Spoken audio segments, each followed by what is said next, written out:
Bienvenido a Perú Educado para un Mundo Mejor. Hoy nos metemos de lleno a analizar los argumentos centrales que presentó Agustín Laje en un debate reciente que ha dado mucho de qué hablar sobre feminismo e ideologías políticas modernas.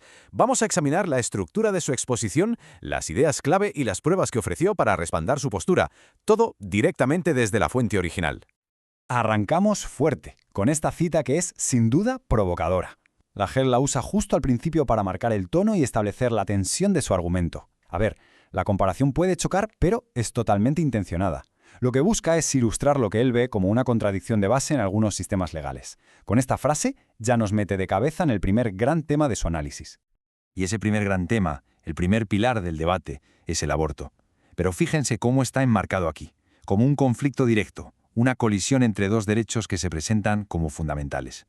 Laje no lo plantea como una simple elección, sino como un choque frontal entre el derecho a la vida y el derecho a decidir.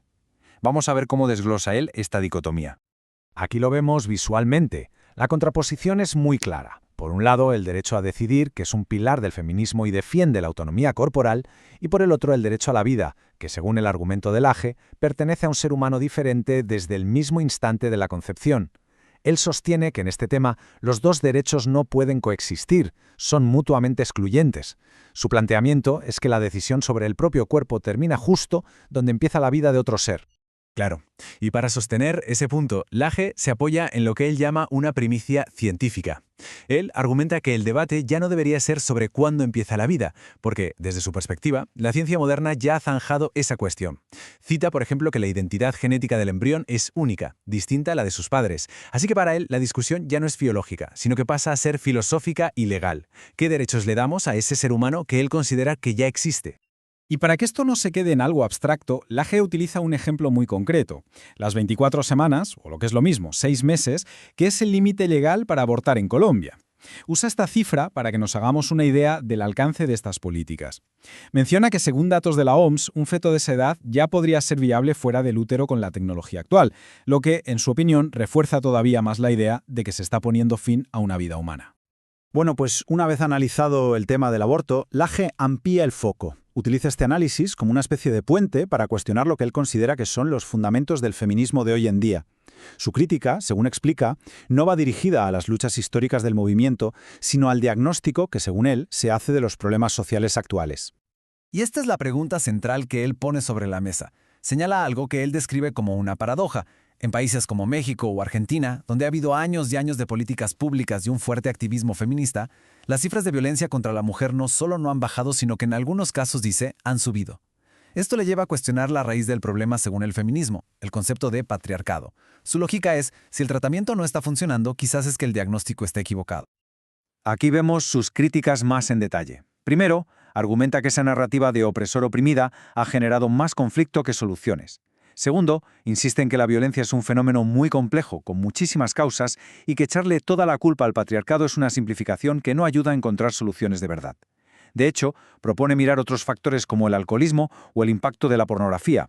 Y finalmente, vuelve a los datos. La falta de resultados en países con una fuerte inversión en políticas de género es para él la prueba de que el enfoque ha fracasado.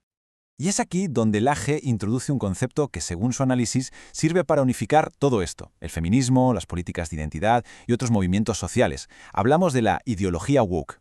Él lo presenta no como un simple insulto, sino como el término que describe un marco de pensamiento muy específico que él considera que es dominante hoy en día.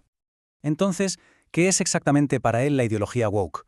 Pues según Laje, es tomar la vieja dialéctica de Marx, la de opresor y oprimido, que antes se aplicaba a la lucha de clases, y expandirla a absolutamente todas las facetas de la identidad humana. Ya no es solo una cuestión de economía. Ahora, desde esta perspectiva, también se aplica al sexo, a la orientación sexual, a la raza, a la etnia e incluso a la relación entre el ser humano y la naturaleza. Esta tabla es súper útil porque mapea visualmente la lógica que Laje está describiendo. Es la esencia de su argumento. Fíjense, muestra cómo, según esta visión del mundo, cada categoría de identidad se parte en dos, un binomio de poder. Por ejemplo, en la categoría sexo, el hombre es el opresor, la mujer la oprimida y el sistema de opresión es el patriarcado. Si vamos a la orientación sexual, el heterosexual oprime al homosexual a través de la heteronormatividad y así una por una con todas las demás. Laje argumenta que esto redefine la sociedad como un campo de batalla constante entre grupos de identidad. Vale, una vez definido este marco ideológico, Laje pasa a analizar sus consecuencias. ¿Qué pasa, según él, cuando una sociedad empieza a adoptar esta visión del mundo? Pues su conclusión es bastante clara. El resultado es la desintegración del tejido social y la creación de un modelo de poder político completamente nuevo. Lajon utiliza esta expresión tan potente, una guerra de todos contra todos, para describir un estado de conflicto social que nunca termina.